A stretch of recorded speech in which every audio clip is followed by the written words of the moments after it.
Salut tout le monde, j'aimerais que ce message soit partagé pour tous les peuples de l'AES. C'est très important. C'est une grande clarification. Que ce sont les politiciens qui sont à la base de tous les malheurs du Mali. Que ce sont les politiciens qui ont détruit l'armée malienne et plusieurs armées peut-être du Burkina Faso, du Niger, du Mali. Je fais partie des gens même. Je suis parmi les premières personnes qui ont dit cela. N'est-ce pas? Voilà.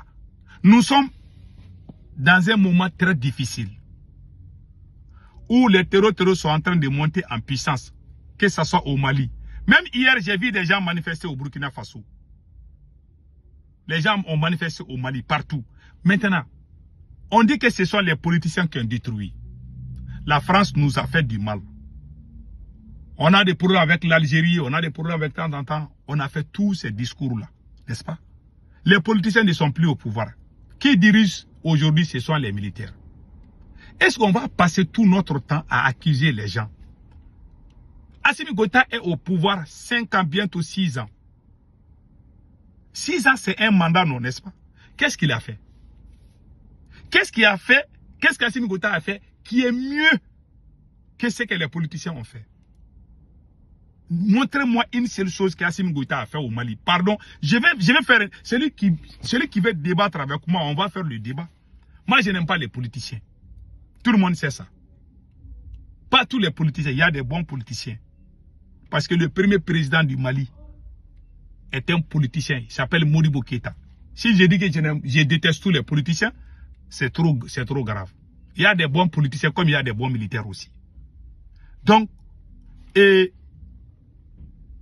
politiciens, Assimi Goïta est au pouvoir 5 ans.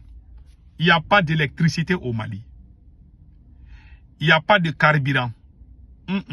Pas de carburant. Il y a crise de carburant. Le Mali est divisé en plusieurs petits morceaux. 2000 écoles sont fermées au Mali aujourd'hui.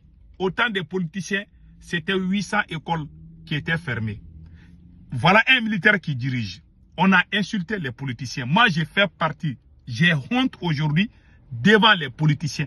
Parce que moi, j'ai été parmi les premières personnes qui ont insulté les politiciens.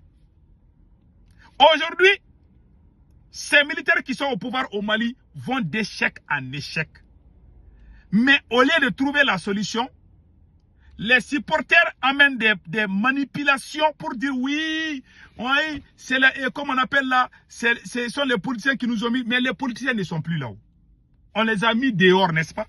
Le président est militaire, il s'appelle Assimi Goïta. Le premier ministre est un militaire, il s'appelle Abdoulaye Maïga. Le président de l'Assemblée nationale, c'est le général Maliki Diaw. Même les gens qui nettoient les toilettes là, ils sont tous militaires au Mali. Ils ont tout militarisé. Ils ont même refusé de laisser les donsos, les chasseurs traditionnels, prendre des armes pour les aider. Ils veulent que les militaires maîtrisent tout.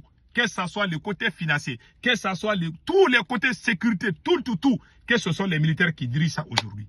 Ça a changé quoi?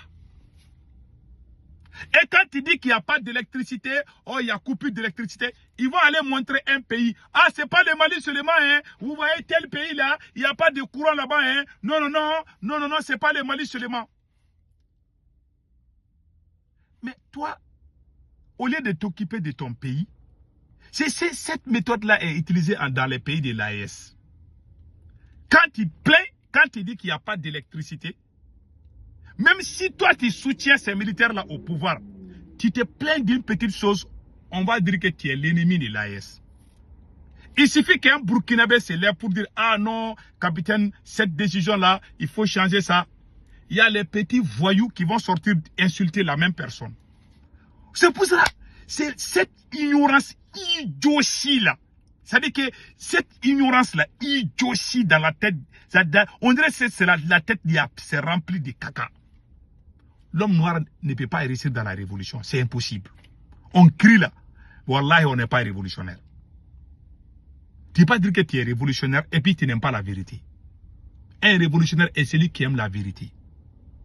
Qui aime la contradiction. Ces militaires, leur seul totem, c'est la contradiction. Même moi, mes enfants me contredisent. Mes propres enfants me contredisent souvent. Je jure, un jour, un policier m'a... Je vais vous dire une chose qui va vous faire rire. J'ai dit à mes enfants de ne jamais mentir. Un jour, un policier m'a attrapé à New York ici. J'ai fait quelque chose qui n'était pas bon, Un policier est venu dire, tu faisais ça, non? Bon, je vais être bref. J'ai brûlé les feux, quoi, par inattention. Ma voiture, là, je n'ai pas fait attention, j'ai brûlé les feux. Le policier m'a dit, pull over. Un policier américain, il est venu me dire, garde-toi. Je me suis garé. Il dit que tu as brûlé les feux. J'ai dit, non, je n'ai pas brûlé les feux. Ma fille m'a regardé. Elle dit, daddy. J'ai fait comme ça à ma fille. Le policier m'a regardé. Il a ri, quoi. Il dit, il ne faut plus faire ça. Je sais que tu as brûlé. Ma fille dit, mais papa, tu as dit qu'on ne doit pas mentir, non? Mais c'est que toi, tu viens de faire là. Tu vois? Ouais, c'est que ça fait. Mais je ne suis pas fâché. Parce que je l'ai éduqué comme ça. Moi-même, par erreur, j'ai fait. J'ai fait ça pour sauver ma tête. Mais j'ai regretté parce que ma fille va penser que son papa a... Ouais, c'est que ça fait. Donc, elle m'a contredit, mais ça ne m'a pas fait du mal. Il faut accepter la contradiction. La contradiction ne veut pas dire que tu es contre la personne. Quand tu contredis Assimi Goïta, il y a des voyous qui vont, des opportunistes, des inconscients malhonnêtes, ils vont t'insulter partout sur les réseaux. Ah, il a changé, hein? On te voyait, hein? Lui là, depuis le début, hein? Je voyais là, lui là, je ne le fais pas. Voilà des ignorants comme ça qui sont venus gâter la révolution.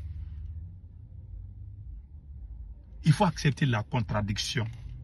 Celui qui n'accepte pas la contradiction n'est pas un révolutionnaire. On fait le débat. Si les décisions sont prises, on débat, on se contredit et après on tire la conclusion. Mais si toi tu viens, tu dictes, on te suit. Moi je ne suis pas un mouton. Je suis comme ça. J'ai vu certains Burkinabés sont venus dire que oui, Sékou Tounkara, on ne te comprend pas. J'ai dit il faut me comprendre. Quand j'ai critiqué Assimi Goïta, il y a des Maliens qui sont sortis dire oh lui là il a changé, hein? Il est devenu l'ennemi de l'AES. Voilà des gens. Même chien est plus intelligent que ces gens-là. Des gens qui, quand on dit que moi je suis l'ennemi de l'AES, il y a des gens qui pensent que, les gens qui pensent que je suis l'ennemi de l'AES, même chien vaut mieux que ces gens-là. L'AES, là, je suis l'un des membres fondateurs de l'AES. Donc voilà, on passe. Donc, en quelque sorte, voilà ce qui se passe dans les pays de l'AES. Donc, c'est un peu ça. Il faut que les gens comprennent une chose.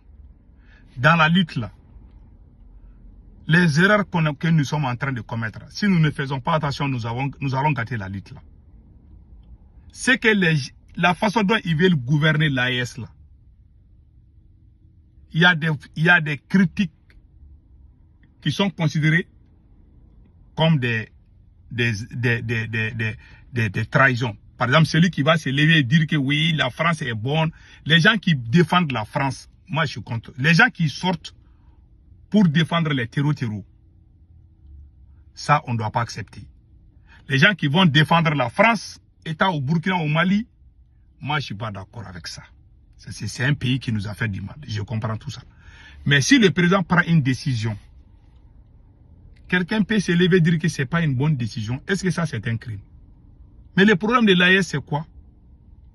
Quand il dit qu'il y a un problème d'électricité, ils vont aller montrer un pays. Ah, c'est pas le Mali seulement, hein. Dans tel pays, il y a ça. Vous pensez, vous voyez, si vous ne faites pas attention, les gens commencent à avoir le dégoût des militaires. Vous voyez pourquoi les politiciens maliens ont détruit les matériels militaires maliens? Je vais vous donner les secrets aujourd'hui. 1. Les militaires maliens, comment on appelle, les politiciens maliens là, quand il y a eu coup d'état contre le général Moussa Traoré,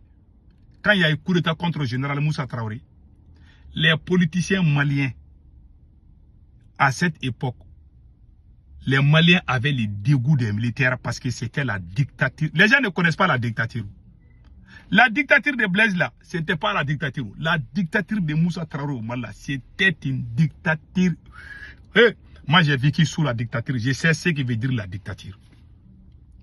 Au moment où Moussa Traoré quittait au pouvoir, Moussa Traoré a été arrêté là, pendant la révolution de 1991. Moi, je faisais partie des gens. Les gens qui jetaient les cailloux dans la rue là, je faisais partie parmi eux. J'ai fait la révolution de 1991. Je sais ce que veut dire le pouvoir dictatorial, la dictature là. J'ai vécu ça dans ça. C'est pas facile. Vous allez applaudir ces militaires là aujourd'hui. Ça va arriver un moment où vous allez les vomir. Si ces militaires là ne changent pas, vous qui applaudissez ces militaires-là, je jure sur les saints courants, c'est vous qui allez sortir dans les rues un jour, prendre des cailloux et puis dire merde qu'ils quittent. Vous allez les supporter aujourd'hui, demain, le lendemain. Mais ça va parce que les militaires là, à sont des militaires. Les pouvoirs militaires est un pouvoir illimité. Il n'y a pas de limite même dans les décisions. Ils pensent, plus ils durent au pouvoir, plus ils deviennent nuisibles. Au lieu qu'ils aiment, ils vous rendent heureuse, ils vont vous rendre malheureux parce qu'ils vont penser qu'ils ont le pouvoir, ils sont devenus dieux. Même pour aller chier, ils vont te dire de chier 2 fois par semaine. Ils vont tout contrôler, même ta famille. La plupart des cas, c'est comme ça. C'est pour ça que moi, je vous dis, quand j'ai vu ces militaires en train de prendre certaines décisions, ça m'a rappelé la dictature de général Moussa Traoré. Nous, on a vécu dans la dictature. Je sais ce que ça veut dire. Le seul militaire qui était comme un civil pour moi était le général Amadou Toumani Touré, ATT. ATT était un militaire, il irait avec tout le monde, il était cool quoi. Il n'était pas comme ces militaires-là. Non. Tu ne sais même pas que c'est un militaire. Il était accueillant, il était gentil, tu vois un peu quoi. Donc c'est ça. Que Dieu bénisse l'AES. Donc, changeons de méthode. Acceptons la contradiction. Moi, j'ai fait la contradiction. Hein. Voilà, il y a des gens qui me qualifient d'ennemi de l'AES parce qu'ils ne connaissent pas la révolution. Pour certains, si tu demandes à certains Burkinabés ou Maliens, ils vont dire que la révolution veut dire vive Assimi Goïta ou vive capitaine. Quand ils disent ça, tu es révolutionnaire. Si tu dis que capitaine Salah, ce que tu fais là, c'est pas bon. Hein. Ils vont dire que tu es l'ennemi de l'AES. Ils ne vont pas dire que tu es l'ennemi du Burkina. Hein. Ils vont dire que lui, là, on sait, hein. Lui, là, on le voyait. Hein. Ah, moi, je n'ai jamais aimé ce type-là. C'est Tunkara là aux États-Unis. C'est un infiltré. C'est un infiltré. Lui là, il est contre l'AES. C'est un hypocrite. Ils vont inventer des choses contre. Ils vont mentir contre toi. Il y en a même qui vont dire que c'est un opportuniste. Il cherchait quelque chose, il n'a pas eu. J'ai même vu ça dans certains commentaires. Il y en a des gens qui disent que moi, je voulais avoir place. Il allait foutre quoi avec ces places-là. Moi, je gagne bien ma vie ici. Que Dieu bénisse l'AES. Vive le Burkina Faso, vive le Mali, vive l'AES. Je dirai toujours mes 4 vérités.